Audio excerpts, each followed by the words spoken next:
Y llegó la hora de escuchar a nuestro siguiente conferencista, ex pastor y teólogo protestante, actualmente dedicado a la doctrina de la Iglesia Católica Romana y a la autoridad eclesiástica. Recibamos con un fuerte aplauso al doctor Fernando y a Lisette Casanova.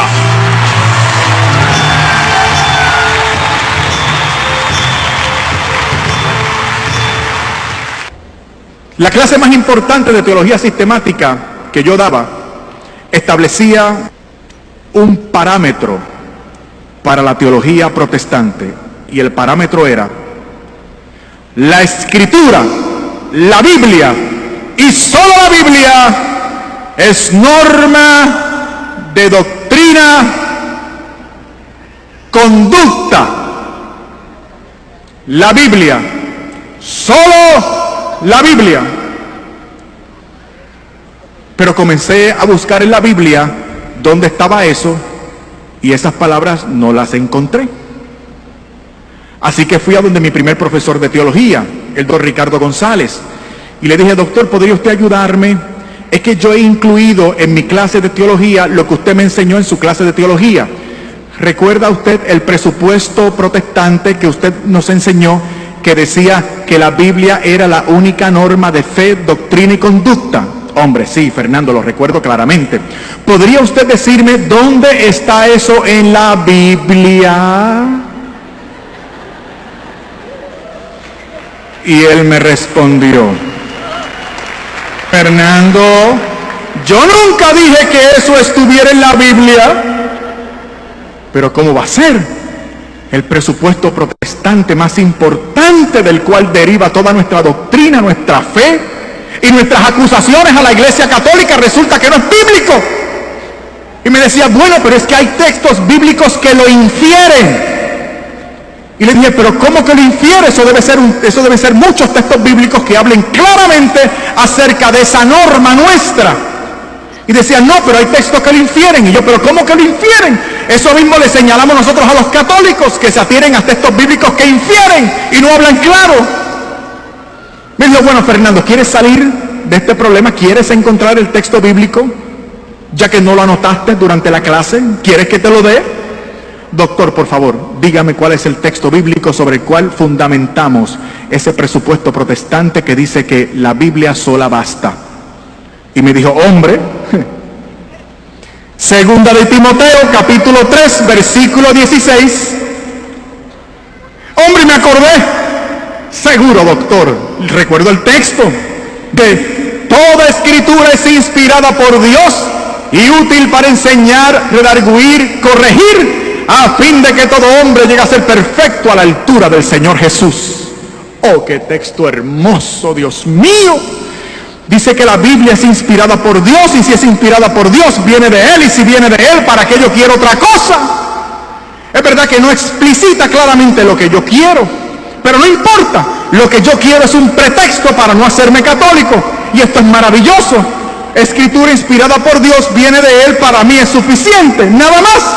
Me olvido de todo lo demás, que si la unidad de la iglesia, que si tiene que ser visible, católica, apostólica, eucarística, etc. Me olvido de todo. Al fin de cuentas parecía que el demonio me tendía una trampa a mi casa, tarde por la noche. Cuando estoy dormitando, escucho una voz. Yo no sé si alguno de ustedes ha tenido la oportunidad de escuchar la voz del Señor audiblemente. Es algo increíble. La voz te viene de adentro, te retumba por los oídos y tú la escuchas. ¡Es el Señor! Y el Señor me llamó por mi nombre: Fernando. Pensé que eran cosas de mi mente. Estaba entre dormido y despierto. Y me quedo despierto. Fue una sensación extraordinaria escuchar aquella voz. Ahora sí estoy despierto y escucho la misma voz: Fernando. Tuve mucho temor, supe que era el Señor. Me tiro de rodillas al lado de mi cama y digo: Señor, aquí estoy.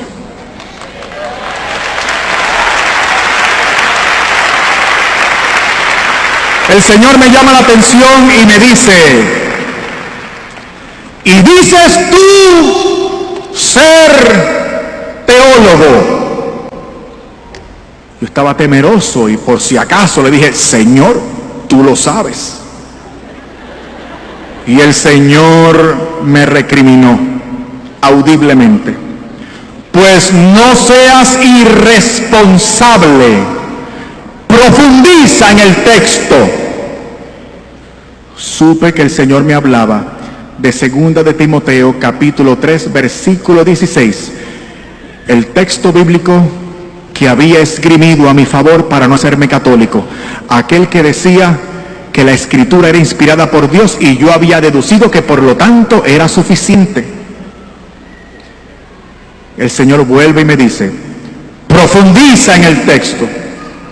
El jefe había dado una orden. Al otro día, otra vez, al seminario, a la biblioteca, mucho estudio, mucha Biblia y mucha oración. ¿Saben ustedes lo que descubrí estudiando aquel pasaje bíblico? Miren lo que descubrí, voy a resumir y después explico en detalle.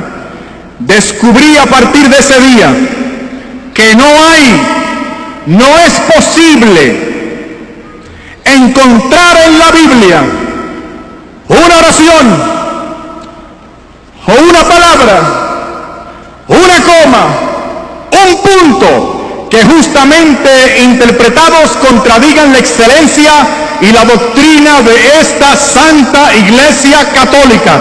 Descubrí que esta es la iglesia de la Biblia y que no hay en la Biblia nada que contradiga la excelencia y la doctrina de esta Santa Iglesia Católica. Nada. Y se lo voy a demostrar. Porque de hecho, algunos de ustedes les han arguido con ese texto. ¿A qué se refería el apóstol San Pablo con toda escritura es inspirada por Dios? ¿Saben a qué se refería? Esto provocó otra crisis en mí, porque estudiando me di cuenta que el apóstol no se refería al Antiguo Testamento. Sí, es un problema, porque el apóstol no habla del Nuevo Testamento como escritura inspirada, porque el Nuevo Testamento no existía aún. ¿A qué escritura se refería el apóstol San Pablo? Se refería al Antiguo Testamento. Esto es crítico, porque ustedes y yo creemos que el Nuevo Testamento es inspirado, ¿verdad que sí?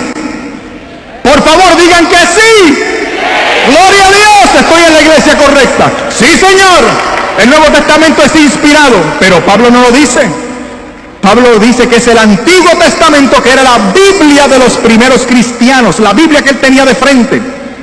La Biblia que se cita en el Evangelio más del 90% de las veces es el Antiguo Testamento, traducción griega, el Antiguo Testamento griego, Código de Alejandría o Septuaginta, como le llaman los estudiosos.